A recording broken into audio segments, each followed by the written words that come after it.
First of all, if you're a younger person and you clicked on this video in spite of the title, well, hang in there because there's good information for you here too. So based on the views and the comments on my last video, it's pretty clear that many people, both students and teachers, are of like mind. The jazz pedagogy is often so riddled with complexity that you can't see the forest for the trees. Your comments sparked a lot of thoughts, and I'll share some of them here. Also, that last video brought in a flock of new subscribers, so let's let this be a welcome to the folks who have just joined the community and encouragement to everyone to keep the conversation going. As the title suggests, I think this topic has particular resonance for adult learners. Adults make up the majority of my online students, and I know there's a lot of you out there in my YouTube audience as well. That's reflected in the comments. So here's one that made me laugh, and it delivers a core message. As I clicked on this video, I thought, here we go again with another get good fast magic key to greatness. To my surprise, you hit the nail on the head. I've been playing over 50 years, and I'm still looking for that magic key. I need to be reminded, even after all these years, that it's a lifetime journey of enjoying the process. It's true that many YouTube videos promise quick and easy results, and that's probably a good way to get clicks. But I too have been playing for more than 50 years, and also I have yet to find a magic key, as you describe it, or really any kind of shortcut at all. Learning to play music requires the acceptance of slow, incremental progress, and if you're older, it's probably going to be even slower. Now, this is an issue for adult learners because of the sense that we don't have as much time ahead of us. I find that adults are prone to setting goals that are sometimes counterproductive, like, I want to be able to do X, Y, or Z by this time next year. Now, setting goals is not a bad thing, but the problem is we can't know where we're going to be a year from now, and the pressure to attain a skill by a certain time may impede our ability to enjoy the process, to the commenter's point. Here's another example. As an adult student, it's overwhelming given the lack of time available to practice and study and my untrained ears. I've decided that my goals should align with my capacity and capability, and I know that it'll take me more than a year to learn pentatonic scales, blue notes, and chord tones while playing nice melodic lines through chords. While this person is on the right track by aligning their goals with their own ability and available time, developing the ability to play nice melodic lines through a chord progression is not just a core goal for the jazz improviser, it's a lifetime pursuit. So pursue it, but don't think of it like an item on a list to check off. I say this a lot to my students, so I've probably said it on this channel, but those who strive will likely go to their grave dissatisfied. Now, I think we can be satisfied with our efforts, even if we fail to reach the level that we aspire to or that we see in others. Almost every day of my adult life, I've woken up, got the trumpet out of the case, and here we go again. It's really a matter of just putting one foot in front of the other and seeing how far you get. Now, here's a comment from a person who seems to accept the premise, but is still a little bit frustrated by the slow rate of progress. As an older student, I'm jealous of university students who get time with qualified teachers and like-minded students.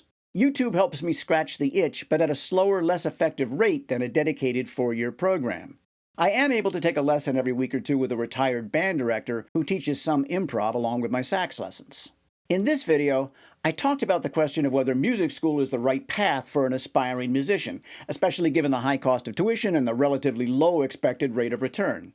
Now, that's from the standpoint of a young person who's striving for a career in music, and that's a major difference between young students and older ones. Now, setting aside the value proposition, immersing yourself in music education and surrounding yourself with others who are going through the same process is going to result in a rate of progress that's difficult, if not impossible, to recreate on your own, regardless of how old you are. In my years as a university professor, I saw the occasional mature student go through the jazz program, and they thrived in that environment because they were there to soak it all up, to luxuriate in the pleasure of learning. Most adult jazz students don't have that opportunity, so they seek education on YouTube or elsewhere, perhaps with a private teacher like this person. Now, you'd think that without the pressure of building a career that they'd be able to just enjoy making music at whatever level and at whatever rate of progress. For some of them, that is the case. Adults have already established expertise in other areas of life, and they may readily accept that they'll never be as good a musician as they are a doctor, for example. But for others, the drive that led them to excel in their professions fuels their musical ambitions. Now, that's not a bad thing necessarily, as long as the pursuit produces satisfaction in at least equal measure to the inevitable frustration of trying to do something which, if it was easy, everyone would do. Now, here's a comment that speaks to the specific frustration of trying to learn jazz on YouTube. Information overload leads to overthinking. We need just a lesson per week, but on YouTube, you get 100. When so much information is available at the click of a button, you have to be judicious in your consumption. Some of my past videos on jazz improvisation have been criticized for bombarding the viewer with too much information. As a friend recently described them, they're not for casual or quick consumption. That's ironic because I put a lot of time and effort into those videos, trying to create content that provides substantive value. But I recognize that it's unrealistic to expect a viewer to invest hours into making sense of a 15-minute video, especially when YouTube is relentlessly trying to get us on to the next one. That's a distraction for the online student, and for the online educator, we have to proceed on the assumption that most viewers are only going to check out our latest posts. All of our previous efforts will only be appreciated by those who are willing to dig for the information. That said, information overload is not only on YouTube, as the next comment points out. Decades ago, I bought every book I could lay my hands on, including yours, but I never worked through them, getting hung up on when to move on to the next topic. Now that I'm retired, I am glad to have all those books on my shelf, but I will not try to read them cover to cover. Instead, I'll use them as references to see what the author has to say on something which might occur to me during the process. This is not the first person to sheepishly tell me that they bought one of my books but haven't read it. Jazz Tactics is pretty readable, but dipping in and out of it makes more sense than trying to absorb 240 pages all at once. You can impart a lot more information in a book than you can in a video, but the reader still has to make the effort, and even if you do, reading about sound has obvious limitations.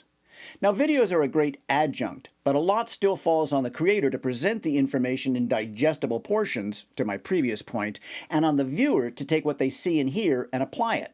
I keep going back to Ben Franklin, who said we learn by doing. On the subject of music theory, one person pointed out that early jazz players all learned by ear. While that is largely correct, we have to acknowledge that times have changed, and the vast majority of successful jazz musicians today do have a pretty thorough understanding of music theory.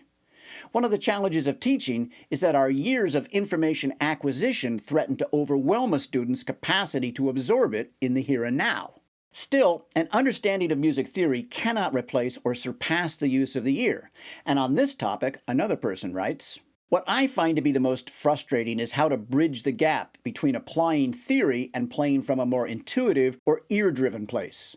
You get advice like, don't think about theory, just play by ear. But if you practice from a theory-driven place, then you will have a difficult time shutting it off when you go to perform." This person makes the astute observation that how you practice is how you will play. So if you want to use your ear when you perform, you have to use it when you practice. Transcribing solos is one way to do that, along with just listening to a recording and figuring out as much of it as you can by ear. Now that's actually the majority of what I would call my jazz practice these days, the idea being that I'm practicing listening more than I'm practicing playing. It may seem weird that we can practice listening, but it really is the key when it comes to shutting off the flow of distracting information from the depths of your mind that may block the flow of musical ideas. One of the concepts I try to get through to students is that if you improvise using your theoretical knowledge, you're bound to make mistakes. If you play by ear, you'll also make mistakes. But a mistake that comes from mishearing is intrinsically more musical than one that comes from misthinking. Now, it's practically a guarantee that if you close your eyes, quiet your mind, and take a chance by relying on your ears, you'll come up with a solo that has a deeper connection to the listener. And that's regardless of what you know or you don't know. Now, none of this is to say that a deep understanding of musical theory can't be an asset. The last comment that I'll reference in this discussion is from a language professor who puts it this way. While most people are content with a common knowledge of language and music, only a small minority of people are driven to deeply analyze and understand every possible intricacy. I hear from my language students all the time, I don't want a grammatical explanation, just tell me how to say it. But there is a sweet spot where the academic or the performer can use their expansive knowledge and skills seamlessly and effortlessly and still communicate to the masses in a moving and meaningful way. The audience doesn't need to know and typically doesn't want to know what is going on, only that it moves them. Now, one of the things that I take from this comment is the idea that mastery of a subject or skill makes it appear effortless on the part of the performer, but also for the listener, who senses they are in the hands of someone who knows what they're doing. Now, I imagine it might be like if you were in a car with an expert at the wheel, someone who can anticipate and react to changing conditions before the passenger is even aware of them. As someone who spent a lot of time deciphering the jazz language and acknowledging that there will always be more that I don't understand than I do, I can now identify things that I hear in the music which a casual listener or a student cannot, or possibly doesn't even notice. The presence of a flat 9 on a dominant chord, for example, or the use of tritone substitution in place of the normal dominant chord. Theoretical concepts like these are only useful when the improviser understands them on an oral level, meaning they're not abstract concepts but sounds that you recognize. Now for me that's been a long process, and it's still ongoing, in that I'm better able to understand what I hear now than I was even 5 or 10 years ago. It's both thrilling and fulfilling when you hear something and you realize, hey, I know what that is.